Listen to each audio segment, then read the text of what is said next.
हाँ जी, चलो। तो जैसा कि मैंने कहा था कि ये कुछ करने के बाद में वो प्लान या ऐसा जो गलत क्या होता है वो हमको पता चल। सीबी नेटवर्क मार्केटिंग, ठीक है, तब आएगा या पुराने में अपडेट की संभावनाएं होती है तब आएगा, अदरवाइज तो नए की गुंजाइश नहीं होती।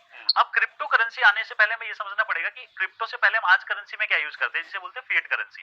भारत का रुपया है, अमेरिका का डॉलर है, हर कंट्री का अपना अपना अलग अलग करेंसी होता है जो कंट्री खुद प्रिंट करती है। लेकिन ये भी मतलब बड़ा नया कंसेप्ट है, हजारों सालों से तो ये भी यूज नहीं हो रहा था। ये भी कितना साल पुराना कंसेप्ट होगा, 50 साल, 100 साल, 150 साल। इससे पहले क्या होता था, इससे पहले होता था बार्टर सिस्टम।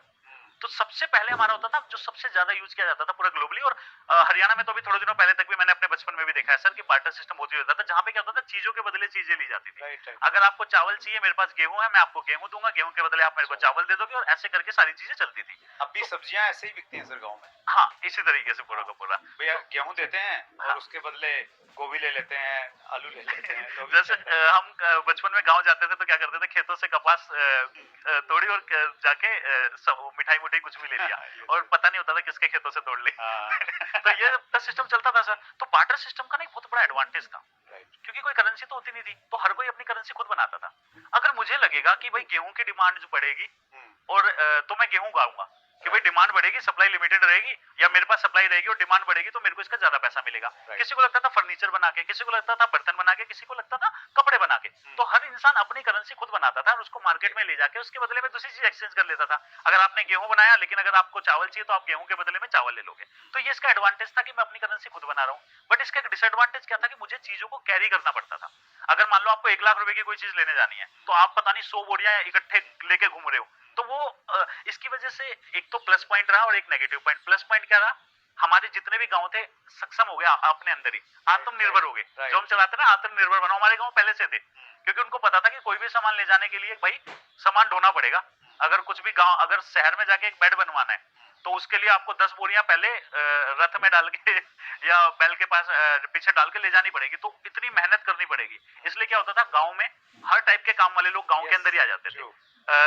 सोने वाला भी आ गया, सोने बनाने वाला भी, फर्नीचर बनाने वाले भी। तो मतलब आपस में हो जाता था कि अगर मेरे को फर्नीचर चाहिए तो मैं गांव में ही लेके जाऊं, बोरी में यहाँ से वहां थोड़ा सा ही मेरे को ढोना पड़े और मेरे को मेरा सामान मिल जाए। तो इससे हमारे प्लस पॉइंट क्या हुआ, गांव हमारे सारे आत्मनिर्भर थे बहुत हद तक। बट इसका नेगेटिव पॉइंट क्या हुआ कि हम कभी भी ग्लोबल इकोनॉमी के साथ नहीं जुड़ पा रहे थे, क्योंकि गांव वाले आपस में ही हो गए। क्योंकि अगर आपको फॉर एग्जाम्पल सर, अगर हम हरियाणा से अब मेरे को राजस्थान से कोई चीज लेके आनी है, तो मैं कितनी बोरियां लेके राजस्थान घूमूंगा। तो इसकी वजह से क्या था कि ये प्रॉब्लम होती थी। अब दूसरी चीज, मैं यहाँ से गेहूं की बोरी लेके गया और वहां से मेरे को खरीदना था मान लो ट्रैक्टर वाला कह रहा मुझे तो गेहूं चाहिए ही नहीं, मुझे तो चावल चाहिए। अब मैं गेहूं को चावल में चेंज करा रहा हूँ, फिर चावल को ले जाके उसके पास जा रहा हूँ, फिर वहां से एक चीज ले रहा हूँ। ये जस्ट फॉर एग्जाम्पल है। तो इसका सोल्यूशन भी हमारे पूर्वजों ने निकाल दिया, बहुत इंटेलिजेंट थे। उन्होंने क्या निकाला, सोना और चांदी। उन्होंने बोला भाई सोना और चांदी तो हर जगह चलता है। तला भुना स्पाइसी नहीं खाते, बट फिर भी एसिडिटी और लेके जाना। तो गांव में जो हमारे यहाँ पे जो सुनार होते थे, सुनार जी के पास जाओ, उनको अपना सामान लेके सोने के सिक्के या चांदी के सिक्के ले लो।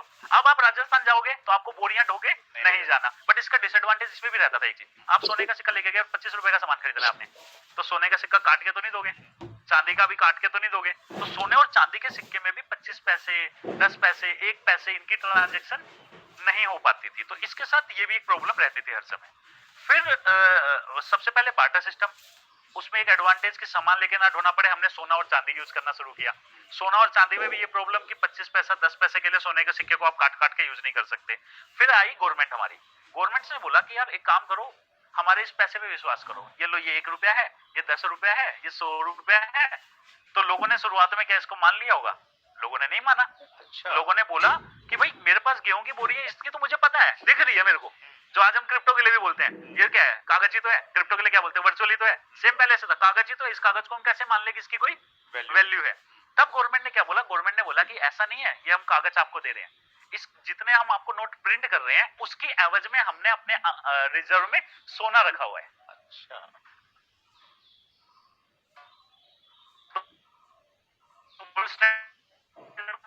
पूरे दुनिया की गवर्नमेंट, क्योंकि वरना कोई भरोसा ही नहीं करेगा ना सर। लोग पागल थोड़ी ना कि आप कुछ भी बोल दोगे कि ये कागज 100 रुपए का है तो ये 100 रुपए का हो गया। लोगों ने बोला नहीं ऐसे कैसे, तो गवर्नमेंट ने गोल्ड स्टैंडर्ड रखा और लोगों को बोला कि कि भाई देखो, आप 1000 रुपए का सोना लेके जाओगे, प्रॉब्लम है, किसी को 1 पैसे का सामान खरीदना है तो 1 पैसे का कैसे काटोगे? लेकिन हमने 1000 का सोना आपके एवज में हमने रख दिया है और उसके बदले में ये एक-एक के 1000 सिक्के निकाल दिए। अब आप 1 रुपए का भी सामान ले सकते हो, 1000 का भी ले सकते हो और आपको सोना लेके भी इधर से उधर नहीं घूमना। तब लोगों को धीरे-धीरे लोगों का ट्रस्ट स्टार्ट हुआ इस पे, जो फिएट मनी, इसको हम बोलते हैं फिएट करेंसी, जो हर कंट्री अपनी खुद की बनाती है। वो था बार्टर सिस्टम, फिर आया फिएट। फिएट का सबसे बड़ा एडवांटेज क्या रहा सर? पैसे को इधर से उधर भेजना बहुत ईजी हो गया। जैसे बैंक आ गए, बैंक में आज क्या है, आज आपको किसी को चाहे 10 लाख भेजना, चाहे 10 करोड़ भेजना, आप 1 सेकंड में यहाँ से कहीं भी भेज सकते हो इंडिया के अंदर। मैं बोलूं आपने गुजरात में भेजना, कहीं भी भेजना, आप 1 सेकंड में पैसा ट्रांसफर कर सकते हो। दूसरा, आपको कैरी करने के लिए भारी सामान लेके नहीं जाना, तो बिजनेस करना ईजी हो गया। मेरे लिए क्या है, बैंक्स भी आ गए। मैंने यहाँ पे बैंक में पैसा डिपॉजिट किया, मैं वहां गया, ना पैसा कैरी करना, ना गोल्ड कैरी करना, वहां जाके बैंक से पैसा निकाला या चेक के थ्रू काम कर लिया। इससे क्या हुआ, बिजनेस बढ़ा, लोग आपस में एक दूसरे से कनेक्ट होना शुरू किया। तो ये फिएट का एडवांटेज था जो मिला हमारे को। बार्टर का एडवांटेज क्या था? Demand and supply. बार्टर में एक एडवांटेज था सर, डिमांड एंड सप्लाई। आपके पास जो चीज आपने प्रोड्यूस की है, अगर उसकी डिमांड ज्यादा है और सप्लाई कम है, तो आपको उसका पैसा ज्यादा मिलेगा, आपको उसके बदले में ज्यादा चीजें मिलेगी। लेकिन फिएट का एडवांटेज क्या था? Easy to move. आप 1 सेकंड में इधर से उधर भेज सकते हो और आपको सामान बोरियां ले लेके घूमने की जरूरत नहीं है।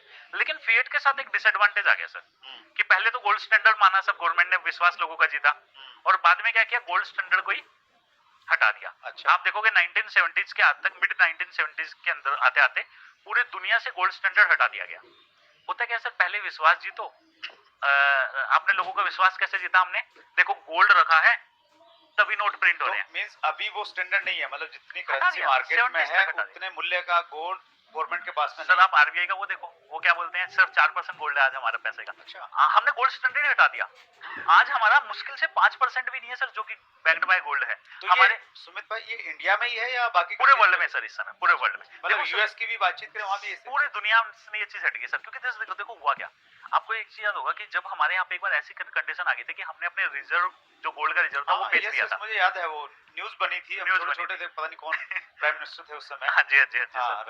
तो उन्होंने क्या किया था, गिरवी रख दिया था, हमने बेच दिया था, क्योंकि हमारे देश में बहुत ज्यादा गरीबी आ गई थी। तो जब गवर्नमेंट ने वो बेचा, तो गवर्नमेंट की चीज यही है, अब तो सोना भी हट गया, इसके एवज में हम पे पैसे पे ट्रस्ट करते थे फॉर एग्जाम्पल।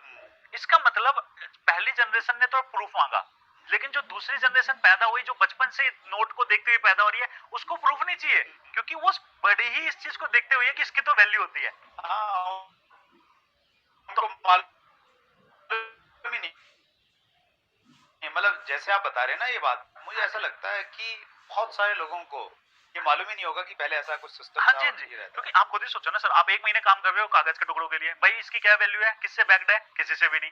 आज हमारे यहाँ पे आप पूछोगे किससे बैक्ड है, कहेंगे फाइनेंशियल इंस्ट्रूमेंट से बैक्ड है। मतलब किससे? सोने से है? नहीं है, फाइनेंशियल इंस्ट्रूमेंट। वो क्या है? वो किसी दूसरी कंट्री की करेंसी है, वो बैक्ड है? वो भी नहीं है। तो आज अगर हम ध्यान से देखें तो हमारा 95% से ज्यादा जो पैसा है वो बैक्ड बाय नहीं है। तो आज हम लोग जब गोल्ड स्टैंडर्ड हटा, तो इसके साथ सबसे बड़ी प्रॉब्लम तो क्या है, हमने गोल्ड स्टैंडर्ड हटा दिया। उसके साथ और बड़ी प्रॉब्लम क्या आई, जो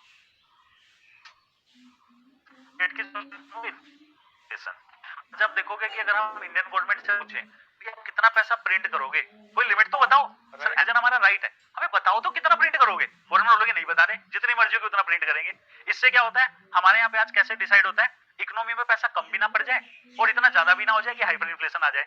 आज हमारे यहाँ पे इन्फ्लेशन है सर 6 से 8%। इसका मतलब फिएट करेंसी, आज आपने अपनी जेब में 1 लाख रुपए रख लिए ना सर, 1 साल के बाद जाओगे तो 92,000 की वर्थ है उसकी। मतलब हर इंसान इस देश का हर साल 8% गरीब हो रहा है फिएट करेंसी की वजह से। और ये चीज हम मतलब पूछते नहीं है गवर्नमेंट से कि यार ये तो, और इसका हमें कभी एडवांटेज नहीं हो सकता। और हमें पता क्या लगता है सर कि नहीं हम कहाँ गरीब हो रहे हैं फिएट करेंसी से, लेकिन अगर हम इंटरनेशनल पैमाने में देखेंगे ना सर, हम हो रहे हैं। फिएट करेंसी का सबसे बड़ा नुकसान क्या है, आज से कुछ दिनों पहले मैं अफगानिस्तान का एग्जांपल ले लेता हूँ, टर्की का मैं ले लेता हूँ। टर्की का 1 लीरा 1 डॉलर के बराबर होता था कुछ साल पहले, आज 1 डॉलर में 8 लीरा आ रहा है। वहां की गवर्नमेंट की गलत नीतियों की वजह से वहां के लोग गरीब हो गए उन देश के कंपैरिजन में जहां डॉलर फॉलो होता है। कितने 8 गुना हो गए, और हमें कितना खराब लग रहा है, और हम ये भूल जाते हैं कि हम 20 गुना हो चुके हैं। भारत 20 गुना गरीब हो चुका है डॉलर के कंपैरिजन में। 1947 में जब हम आजाद हुए थे ना सर, 1 डॉलर 3 रुपए 30 पैसे का था। अच्छा। अगर उस समय मेरे को 50,000 डॉलर में अगर अमेरिका पढ़ने जाना पड़ता तो मुझे इंडिया के हिसाब से 1,70,000 रुपए से ज्यादा नहीं खर्च करना पड़ता। आज 50,000 डॉलर के लिए मेरे को खर्च करना पड़ेगा लगभग भी 35-38 लाख रुपए। 3 रुपए 30 पैसे से हम 75 रुपए के आसपास आ गए। तो हम भी गरीब हो रहे हैं, लेकिन हमें पता नहीं लग रहा, बहुत स्पीड से नहीं हम, मतलब टर्की की तरह ऐसा नहीं है कुछ ही सालों में 8 गुना गिर गए। तो इसलिए सर जरूरत क्या थी, जरूरत ये थी कि जो ये फिएट करेंसी है, एक तो इन्फ्लेशन, क्योंकि हमें पता नहीं है कि डिमांड सप्लाई का हमें एडवांटेज नहीं मिल सकता। Right. तो क्रिप्टो ने आके ना बीच का स्पेस भर दिया। क्रिप्टो ने क्या बोला, भाई बार्टर सिस्टम का क्या एडवांटेज था, डिमांड एंड सप्लाई। तो क्रिप्टो में आपने देखा होगा बिटकॉइन की टोटल सप्लाई 2 करोड़ 10 लाख से ज्यादा नहीं होगी। तो उसने क्या बोला, भाई हमारे यहाँ पे हम सप्लाई लिमिटेड रख देते हैं। ठीक है। हाँ, तो डिमांड और सप्लाई का एडवांटेज मिलेगा। अब बिटकॉइन का कई लोग बोलते हैं वैल्यू क्यों बढ़ रही है, सर वो क्यों बढ़ रहा है, वो 33,000 रुपए से लेके, मैं अगर बात करूं कुछ साल पहले 33,000 का था, उससे पहले 33 रुपए का था, उससे पहले 3 रुपए का था, और आज वो अगर हम बात करें 35-36 लाख रुपए से ऊपर का है, क्योंकि सप्लाई लिमिटेड है। डिमांड बढ़ेगी तो रेट बढ़ेगा। जैसे गेहूं का बढ़ता है, चावल का बढ़ता है, वैसे प्रॉपर्टी का बढ़ता है, प्रॉपर्टी का बढ़ता है, उसका भी बढ़ रहा है। तो बार्टर सिस्टम का डिमांड एंड सप्लाई का एडवांटेज ले लिया।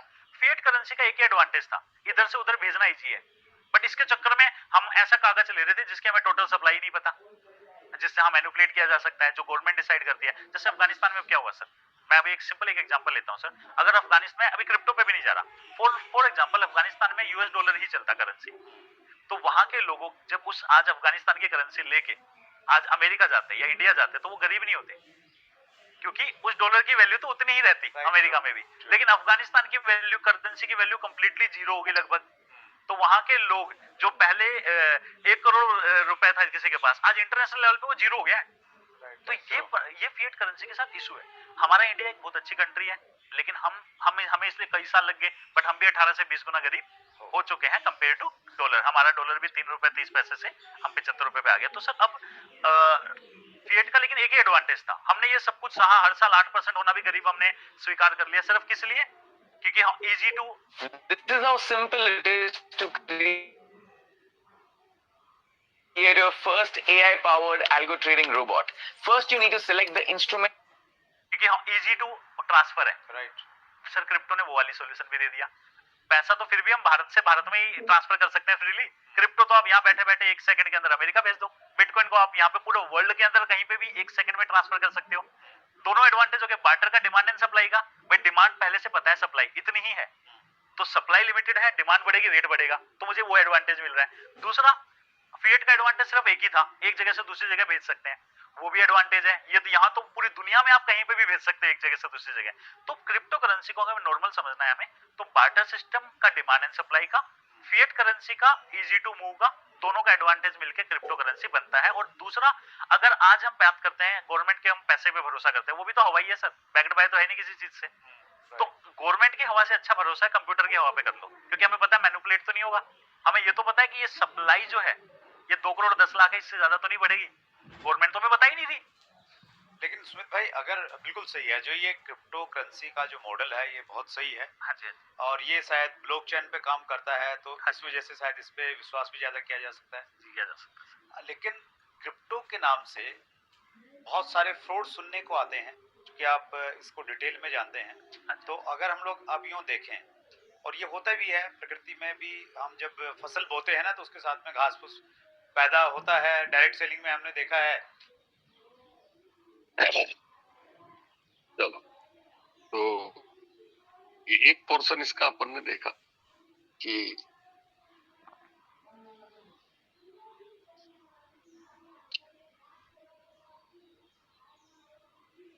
इस वीडियो से जो हमको सीखने की बात है,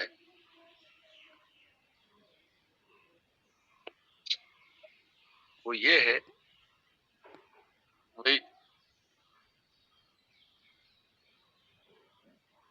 जो अभी तक का जो अपन प्लान में भी अक्सर जिक्र करते हैं कि करेंसी की जो जर्नी है,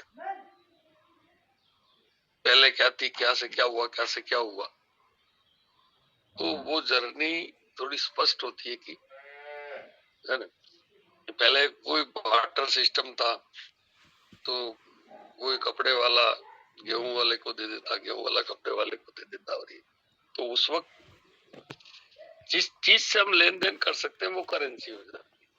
तो गेहूं, है ना, या जो भी चीजें वो खुद बनाता था वही उसकी करेंसी होती, क्योंकि उसके बदले उसको चीज, जैसे कोई मटके बना रहा है तो मटका उसके लिए करेंसी होगी, क्योंकि वो मटका दे करके कुछ भी ले सकता था।